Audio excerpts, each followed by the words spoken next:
그걸 하지 않는 이상 모든 비저너리는 오염된다. 그러니까 한 사람이 있도록 해야 돼요. 비전을 따라가는 삶의 제가 장점을 항상 물어봤는데 좀 비전을 따라가는 삶의 단점에 대해서 얘기 나눠보면 재밌겠다라고 얘기해 주셨는데 네, 맞아요. 네, 그 단점 한번 얘기해 주실 수 있나요? 그 비전이 너무너무 자기의 마음과 맞아 떨어져서 신념이 된 순간 자기는 비전을 따라서 산 성취감이 있을지언정 주위는 다 나락으로 간다. 그래서 비전이 너무 강한 사람은 조심해라. 내가 만일 비전이 너무 강한 사람 곁에 있걸람 그 주변에 어떤 사람이 있는가를 꼭 확인해라. 그거는 또 어떤 얘기죠? 이게 이제 그 원리 같은 건데 비전이 강한 사람이 카리스마도 있고 되게 힘이 강해서 돕는 사람들이 있을 거예요. 네. 이게 전 문제예요. 참모를 고를 때 자기와 다른 의견, 나의 의견에 동의하지 않는 사람을 참모로 두는 리더여야 된다고 저는 항상 믿거든요. 맞습니다. 네. 그걸 그렇구나. 하지 않는 이상 모든 비전어리는 오염된다. 저도 문제인 거죠. 내 주변에 나도 내 세컨 리더를 또 세울 네. 때 진짜 내가 뭘 얘기하면 옳습니다 하는 사람만 있는가? 라면 나는 망하는 거예요. 근데 기분 좋지. 맞아요. 기분이 좋거든요. 다 나를 지지해 주니까. 근데 그거 알아야 될 거 아니에요. 그거 내가 망하는 몰락하는 길이네. 그러니까 불편한 사람이 있도록 해야 돼요. 근데 이게 또 계속 그 단맛을 들다 보면 그런 사람 들이기가 좀 불편하잖아요. 되게 불편하죠. 네. 그래서 비전이 있고 좋은 사람 옆에 누가 있느냐를 항상 봐요. 제가 그래서 회사 대표가 못 돼요, 저는. 대표가 아니라 항상 대표 밑에 이게 중간 그것만 지금 몇십 년째 하고 있는데 대표 될 생각도 없어요. 왜냐면 대표가 되면 나는 다 괴물이 되는 걸 너무 많이 봐가지고 나라고 안 될까? 나라도 될 것 같아. 근데 항상 그 역할을 하는 거죠. 주변에 간신들만 모였는가? 나는 바른 말을 할 수 있는 사람인가? 내가 저 사람에게 진짜 옳은 또는 이 사람이 균형을 잡을 만한 나는 이야기를 할 수 있는 사람인가가 항상 제가 생각하는 바예요. 그리고 이것이 이 사람에게 쓸모가 있거든 나는 계속 쓰임을 받는 거고 이 사람이 내가 쓸모가 없어 그럼 나는 나가겠죠. 저는 그래서 우리가 사회생활 할 때 눈치 보잖아요. 윗사람한테 잘해야 그쵸. 되고 뭐 이렇게 하는데 기본적으로는 나의 영향력 밑에 있는 사람들에게 일단 일을 잘하게끔 도와줘야 되고 네. 위에는 뭐라 해야 되나 맹목적인 충성은 절대 하지 않는다. 그쵸. 내가 그런 사람이 필요하다는 걸 아니까 조직에서 나라도 좀 그런 사람이 되겠다라고 볼 수 있겠네요. 네, 건강한 조직을 만들어야 맞습니다. 그래야 하나님 나라가 네. 조금이라도 이 땅에 조금이라도 더 제도를 만들건 네. 뭘 하건 그래야 나중에 하나님을 믿죠. 후배들 네. 질문을 요즘에도 좀 받아요. 예체능 쪽에 있는 친구들이 사회에 나와서 교회를 다니는데 너무 힘들대요. 그래서 뭐가 힘들어 그랬더니 악한 트렌드가 너무 힘들대요. 그럴 수 있죠. 그래서 네. 내가 호호호호 웃었지. 그렇구나. 그래서 어디 절로 들어가게? 악한 트렌드에 벗어나서 어디 하얀 백사장에서 이렇게 무슨 소금 기둥이나 만들면서 디자인하게? 진흙탕이거든요. 진흙탕과 맞서서 싸우는 체력을 증진해야 되고 네. 공부해야 돼요. 트렌드가 어떻게 보면 뭐 이렇게 음란하고 뭐 돈과 뭐 이런 거죠. 근데 그런 걸로 오염되지 않으려면 공부하면 돼요. 여러분 이 세상이 자본주의로 지금 돌아가고 있잖아요. 네. 자본이란 무엇인가? 자본이 악한가요? 흐름일 뿐? 그러면 트렌드는 트렌드는 악한가요? 트렌드는 인간의 감각에 맞닿아 있는 사인일 뿐. 그걸 공부하라는 거예요. 그럼 그 안에 인간의 본질이 다 들어가 있어요. 네. 그걸 모르고 어떻게 사람을 섬기고 이웃이 되겠습니까? 즐겨라라는 건 아니에요. 공부해라라는 거지. 어떤 이제 성장하던 어떤 한 교회를 제가 교회를 다니다가 교회가 막 성장하는 거예요. 성령운동이 약간 있었던 것 같아요. 그러니까 막 이제 몰려들었고 저도 근데 그 뜨거움에 반해서 갔는데 막 애들이 막 모여요. 그게 참 특이한 게 부모들은 은혜 충만, 근데 애들은 손잡고 와서 잘 부탁드려요 이러고 딱 넣어. 그러면 그 순간 애들은 무기력에 빠져요. 그쵸. 맞아요. 무기력에 빠지는데 거기에 또 전도사님이나 교육 목사님이나 이런 분들은 막 또 이렇게 막 푸시해요. 저는 그게 너무 웃긴 거예요. 푸시해. 그게 이제 종교적 어휘로는 선포예요. 작동이 안 되진 않아요. 작동이 돼요. 작동이 누구한테 되는지 아세요? 누구한테? 신앙 엘리트. 그게 저는 약간 좀 이상했어요. 신앙 엘리트라고 하면 부모님에게 주입식으로 문화적으로 성숙했던 친구들은 교회 가서도 잘 들어서 푸시를 하면 앞에 나와서 기도하고 해요. 엘리트 신앙인들이고 저도 되게 좋아하는 친구들이에요. 마음이 편하거든, 그런 친구들 하면.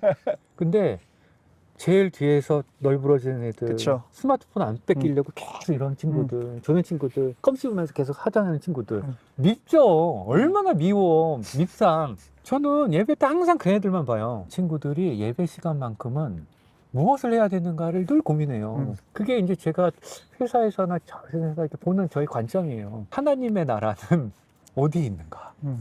여러분 생각해보세요. 교회가 하나님의 나라예요? 하나님의 나라는 양에 있어요? 어떤 숫자에 있어요? 플레이스에 있어요? 저는 교회 갔을 때 중고등학교 애들이 넓혀졌을 때 하나님의 나라는 거기가 하나님의 나라거든요. 가서 예 스마트폰 몰래 갖고 왔어. 몰래 갖고 왔어. 스마트폰도 해. 네. 아, 그리고 너 잠 못 잤지? 응. 내가 가르쳐줄 테니까 여기서 좀 자다가. 아. 그럼 이 친구는 거기서 이 세상에서 느끼지 못한 뭔가를 얻어요. 와, 해방감, 안식처를 느껴요. 네. 제가 그거 몇 번 하다 혼났거든요. 아, 저기 윗 어른들한테. 옛날에. 그러니까 내 딴엔 아니 이 친구들이 얼마나 힘들어. 공부해라, 뭐 큐티해라, 뭐 해라. 가기도 싫은 교회를 따라왔는데 이 친구 여기서 해방감을 느껴야 될 거 아니에요. 그쵸. 그게 네. 하나님 나라라고 저는 생각하거든요. 근데 그걸 용납을 못 하는 거예요. 그 교회가 자꾸 몇십 명이 있는 거기서 야 앞에 나와서 뭐 앞에 나와 뭐 소리 손 들고 찬양해 막 이러는데 그런 거가 저에게 가르침이죠. 하나님의 나라는 뭘까? 예배가 뭘까? 회사는 다를까요? 회사도 똑같아요. 이 집단에서 주고자 하는 그 뭔가가 있어요, 다. 네. 회사는 아주 명확하죠. 성과. 그래서 회사처럼 투명한 곳은 없어요. 내가 보기에 회사는 너무 투명해. 그리고 혁신이 가능해. 왜? 성과가 안 나면 다 갈아엎어. 그렇죠. 그래서 심지어 제가 9주 정도 해봤지만 뭐가 성장을 안 하거나 이게 흐르지 않는 사람들은 내보내기도 하고 올리기도 하고 이걸 할 수가 있어. 네. 그리고 정책도 바꿀 수 있어. 그리고 깔끔해. 근데 이제 회사가 아닌 다른 곳들은 혁신을 못 해요, 그냥.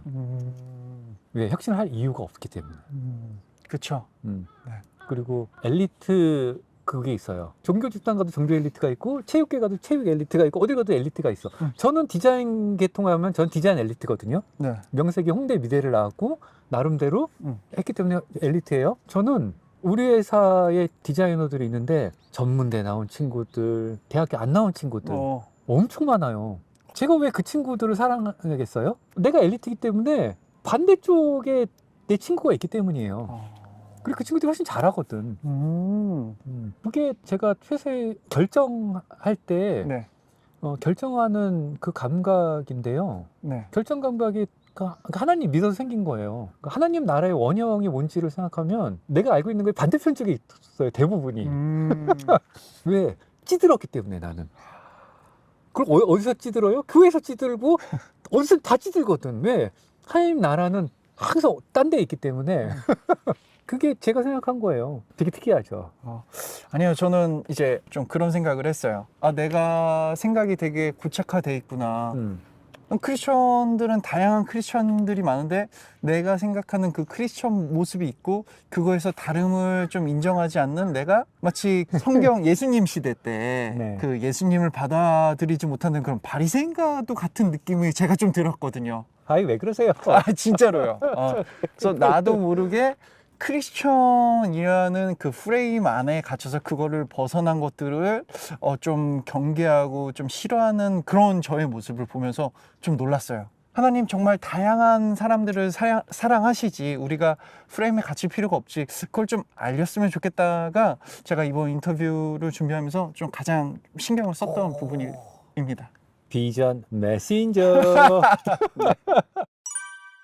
지금 제 자녀도 대학생이고 고등학생인데 자녀들이 행복한 예배를 드렸으면 좋겠어요. 어른들이 만들어 놓은 덕지덕지 붙고 굳어져 버린 예배가 아니라 진짜 즐거운 예배를 드리면서 살게 해주고 싶은데 그게 뭔지 계속 찾고 있어요, 지금. 지금까지 찾은 바를 혹시 좀 공유가 가능하신가요? 예배 때 제가 워낙 많이 졸기 때문에 예배 때 졸지 않으려면 참여해야 되거든요. 참여하지 않는 거는 의미가 없는 것 같아요. 우리 어른들한테는 익숙하지 않기 때문에 그걸 못 만들어내는 것 같아요. 자녀들이 참여하는 것, 특히 디지털 디바이스를 통해 참여하면서 그 안에 들어가 스스로 이야기를 하는 것. 그리고 그 가운데 어른들이 할 수 있는 일은 아이들이 이야기를 할 때 그 안에 하나님이 개입하실 수 있도록 중보기도하는 것이 어른들이 할 수 있는 최선이고, 아이들이 그 안에서 AI와 디바이스와 질문과 참여를 통해 하나님의 나라를 질문하고 스스로 도전받고 거기서 큰 질문을 갖고 예배가 끝나면 세상에 나아가서 실험하고 부딪히고 그리고 거기서 얻어낸 갈등을 갖고 다시 예배 때 모여서 또 질문하고 거기서 깨닫고 나가서 또 실패하고 들어오고 이게 제가 생각한 원형의 개념이고요. 지금 여러 교회에서 하고 있는 이런 것들의 반대편 쪽을 계속 해보고 싶습니다. 그냥. 네. 저 오늘 인터뷰하면서 정말 좋았던 거는 이런저런 다양한 얘기를 해주셨지만 결국엔 이 관통하는 것들이 있거든요. 이번에 야외로 끌어내 주신 것도 그렇고 이렇게 시스템에 안주하고 있던 저를 깨워주신 것 같아서 정말 네. 감사한 인터뷰였습니다. 네. 이곳이 하나님의 나라가 되었습니다. 할렐루야. 할렐루야. 아멘. 오늘 귀한 시간 내주셔서 감사합니다. 고맙습니다. 네.